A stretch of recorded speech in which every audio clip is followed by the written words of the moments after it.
saudara-saudara sekalian sebangsa dan setanah air, ikhwan fillah rahimakumullah.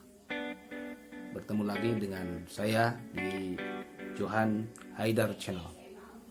Oke, pada saat ini beberapa hari ini kita sedang mendapatkan informasi dari media-media mainstream juga media online terkait terjadinya rangkaian kejadian terorisme mulai dari Makassar dan lain tempat, dan kemudian pada hari kemarin terjadi di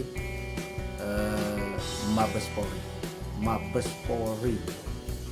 Ada satu orang perempuan masuk ke halaman Mabes, entah apa maksudnya, dan kemudian terjadilah katanya penembakan, dan kemudian matilah itu si perempuan yang masuk ke Mabes Polri tersebut karena ditembak oleh aparat yang berwenang di penjaga di lokasi Mabes Polri tersebut. Timbullah berbagai macam narasi-narasi ataupun tanggapan dari berbagai pihak, terutama dari para netizen.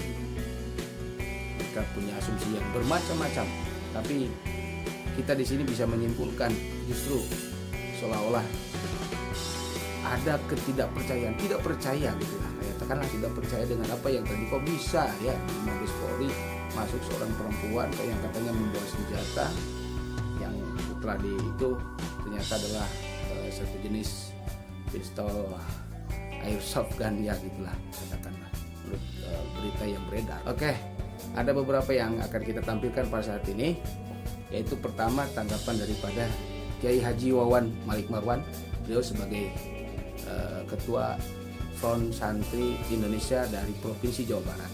Dan kemudian tanggapan yang kedua adalah dari Bung Rocky Gerung. Wow, di sana nanti kita akan dengarkan bagaimana menurut pendapat dia. Dan yang terakhir dari salah seorang YouTuber fenomenal, yaitu Raden Said Langit. Bagaimana tanggapan dia tentang masalah terorisme yang terjadi. Oke, pertama kita akan dengarkan apa yang disampaikan oleh Kiai Haji Wawan Malik Marwan. Check it out.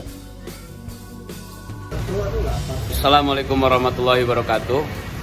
Saya lagi ngobrol santai berkaitan dengan yang beredar ya, lagi viral, bom di mana-mana meledak.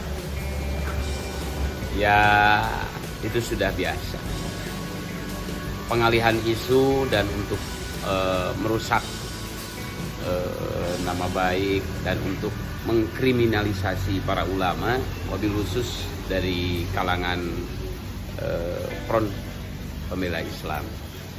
Sekarang FPI lagi dipitnah lagi bahwa peledakan bom itu adalah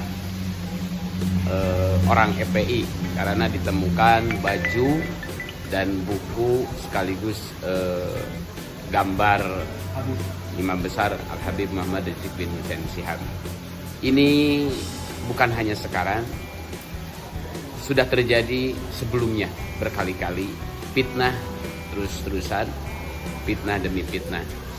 Untuk lebih jelasnya kita dengarkan bagaimana jawaban fitnah kepada FPI tentang teroris, langsung dijawab oleh Imam Besar Al-Habib Muhammad Rizik bin Hussein Shihab. Silakan simak dengan selesai. Takbir. Hari ini ada berita lagi di televisi. Ada terduga teroris digerebek oleh polisi dan ditangkap. Ternyata di rumahnya ada seragam FPI dan ada foto Habib Rizik.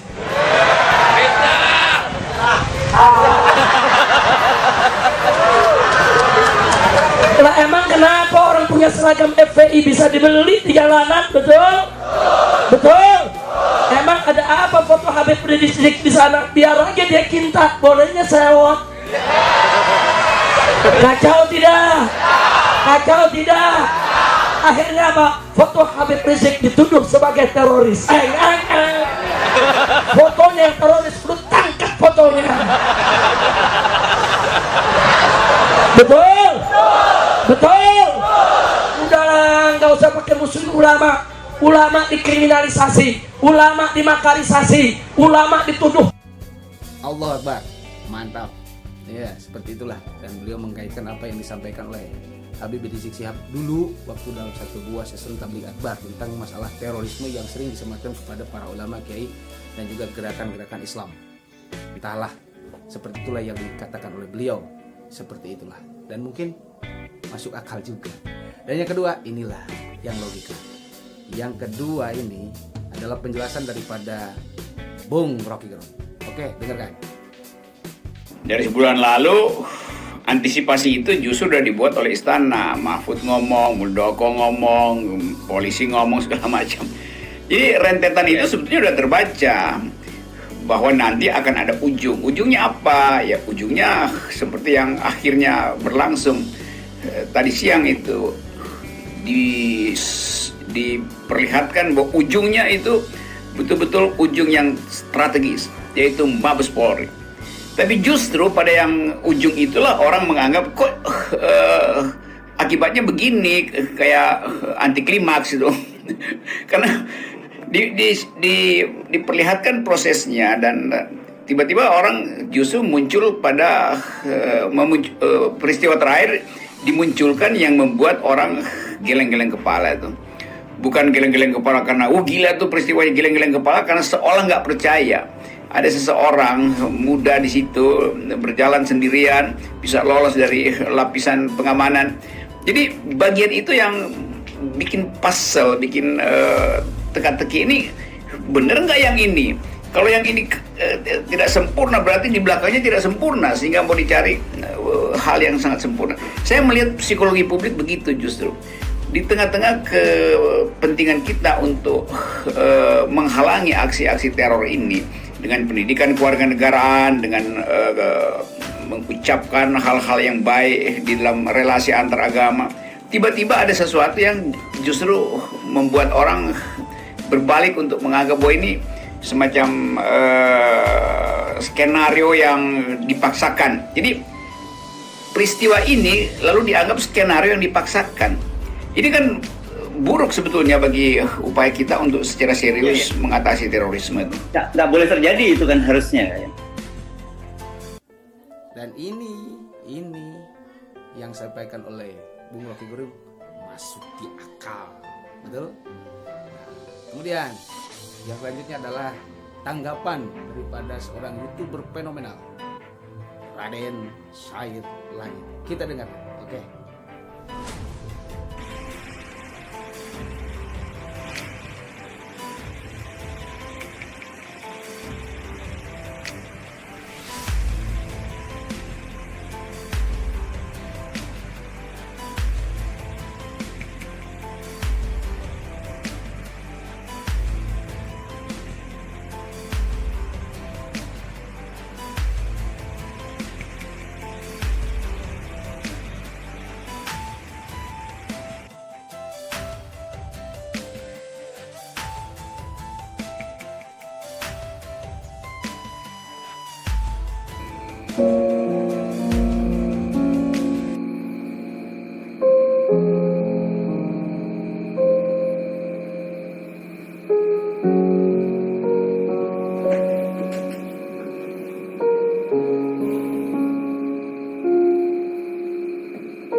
tidak ada sama sekali yang beliau katakan. Tidak ada kalimat yang beliau katakan. Hanya barisan kata-kata saja. Oke, bisa dipahami. Beliau malah masan apa? Masker. Itu sudah aneh sekali. Oke, dan yang terakhir tanggapan dari saya.